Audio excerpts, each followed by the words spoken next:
焦點視頻洪宗玉風水命理時間，熒光幕見到洪宗玉師傅。你好，師傅啊，今集咧我哋要請教下你一啲基本嘅知識喎。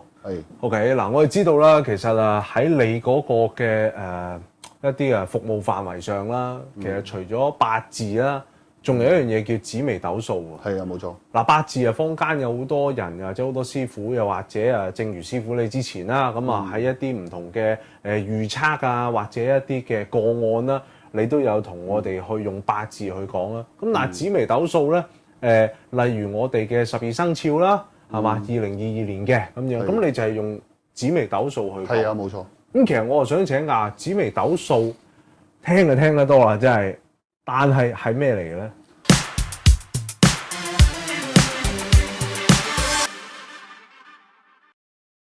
咁紫微斗數咧，其實咧喺好耐以前咧，個名啊叫做個名又叫天下第一神數啊之稱嘅。係。咁佢相傳咧係由北宋年間咧有一位叫道家嘅學者，叫做陳希夷呢位師傅咧傳咗落嚟嘅咁嘅。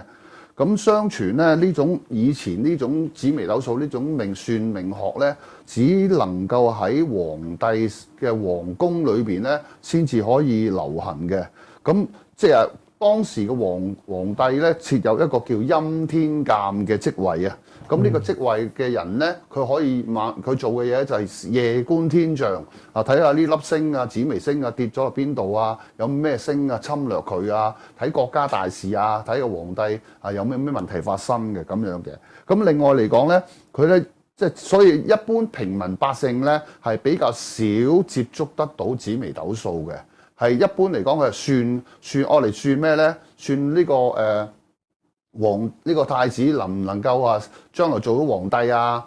娶呢個妃嬪好唔好啊？即係咁嘅嘢嘅，即係咁嘅嘢嚟嘅。所以民間咧通常係用八字居多嘅咁樣嘅。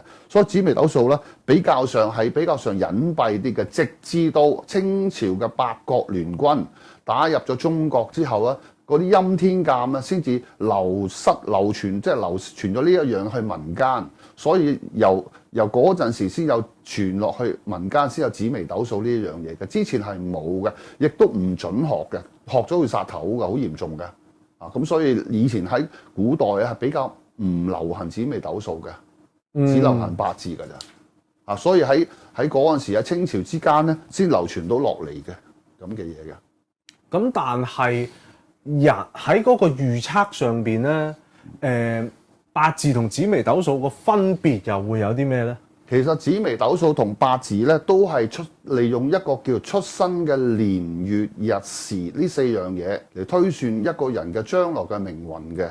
咁佢嘅唔同嘅方法咧，只不過係八字咧係要用咩？個八字要用個日元嘅旺弱啊，用佢個分咗十神啊，分為食神啊、傷官啊、官殺啊咁樣啊。咁即係咁個十神嘅旺弱取佢一個平衡去計一個八字嘅，正常係。咁但係紫微斗數就唔同嘅，紫微斗數咧就一定佢用個年月日時一定係用陽曆嘅年月日時嘅喎，即係唔係用陰曆啊？即係唔係跟節氣嘅喎，仲要嚇佢仲要初一、15咁嗰種喎嚇陰曆啊。咁所以計出嚟咧，佢係分為12個宮嘅，每個宮就代表每一樣嘢。咁譬如命宮代表你嘅個性啦。你個行為啦，兄弟宮咧就代表你兄弟嘅緣分啦，同兄弟緣分好唔好，有冇助力啦，有冇兄弟嘅數目嘅多少啦，夫妻宮咧就代表你將來個配偶係邊一類人啦，對你有冇幫助啦，會唔會離婚啦咁樣。子女宮咧就代表咧仔女將來嘅子女嘅成就啦，孝唔孝順啦。財帛宮就係講你嘅將來揾嘅錢咧，係邊一類型嘅行業啦。疾病宮講健康啦，一出世有啲咩病啦，或者將來會患啲咩病，容易有小心呢個問題啦。遷移宮代表出門啦，你出外地啊，或者係去移民啊，有冇問題啦？交友宮就代表你嘅朋友對你有冇幫助啦，適唔適合同朋友合作做生意啦。跟住事業宮咧，官祿宮就代表你個事業嘅情況啊，做咩行業啱你咧？咁樣發展如何咧？咁樣田宅宮係講關於田產嘅嘢，你有冇祖業啦？你家居情況係點啦？將來買樓適唔適合你啦。福德宮就代表你個人個思維啊、思想狀態啊、你內心世界究竟係一個咩人啦？父母宮同父母緣分好唔好啊？究竟係你一出世咧，你旺唔旺父母啦？你老豆嚴唔嚴厲啦咁樣。咁所以分為12個宮。理論上，如果你個時辰準嘅話咧，係紫微斗數比較清楚啲嘅。咁大師傅有條問題，我都大不韙咁樣問啦，即係八字同埋紫微斗數。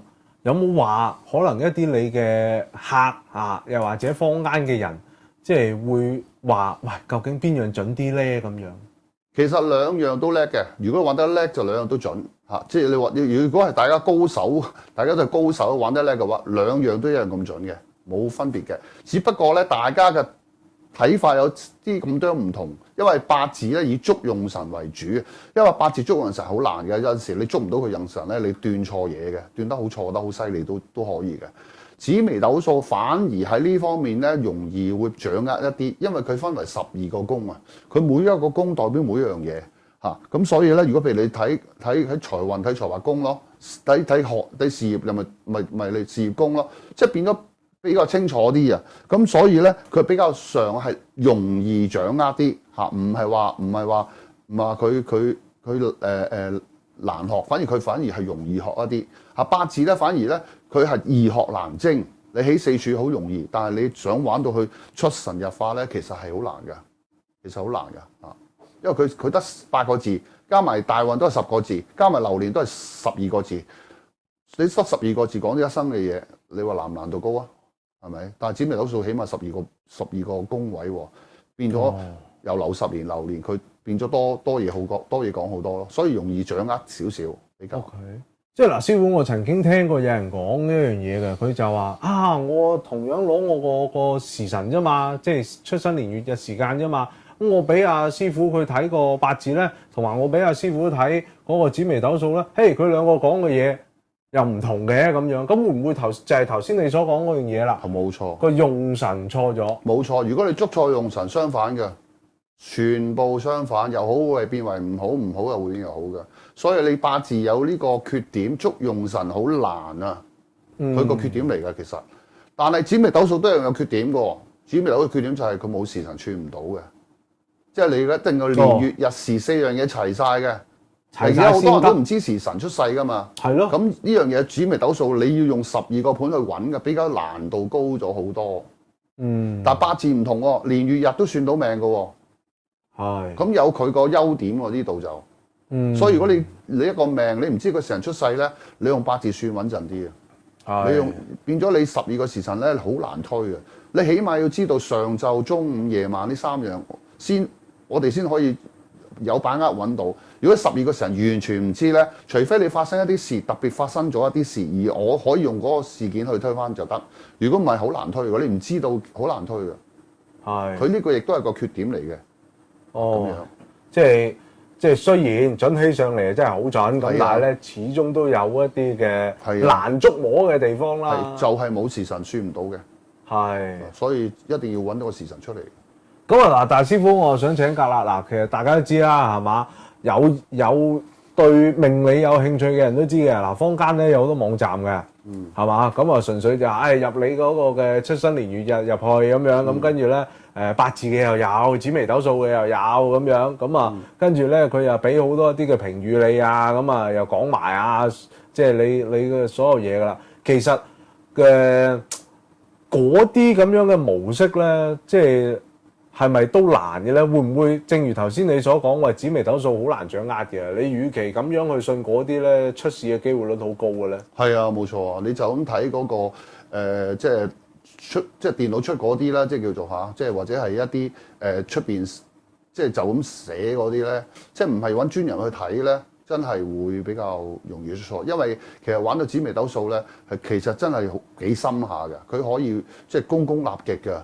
就12個宮可以揾12樣嘢去立極嘅，所以一講到深入咧，佢可以好深嘅，可以好深嘅。所以呢樣嘢係比較上係難捉摸嘅，所以呢樣嘢就咁睇，一定揾專業嘅人去睇比較好啲咯。哦 OK，嗱八字咧，我哋係知道佢有好多書籍噶嘛，即係有咩咩窮通寶鑑啊、滴天髓啊，跟住啊崖泉女屍啊，好多詩句咁樣，咁啊跟住吟下咁啊可以算到命嘅。紫微斗數有冇呢樣嘢啊？有都有嘅。紫微斗數大全啊，好多特別台灣好多嗰啲作家啦，佢有啲寫啲書都幾好嘅。哦，OK，有嘅咩發微庫啊嗰啲好多嘅，好多古書嘅，其實紫微斗數都係。嗱，其實咧我知道咧，師傅咧即係喺占卦上邊啦、八字啦、紫微斗數啦、風水啦，咁其實都相當之有研究啦，亦都有經驗啊。咁啊，同時咧都有一啲嘅課程開設咗嘅。咁所以大家如果有興趣嘅話咧，可以喺影片資訊欄咧聯絡到師傅嘅。咁啊，下一集我哋繼續請教洪宗玉師傅啦。係，拜拜。拜拜。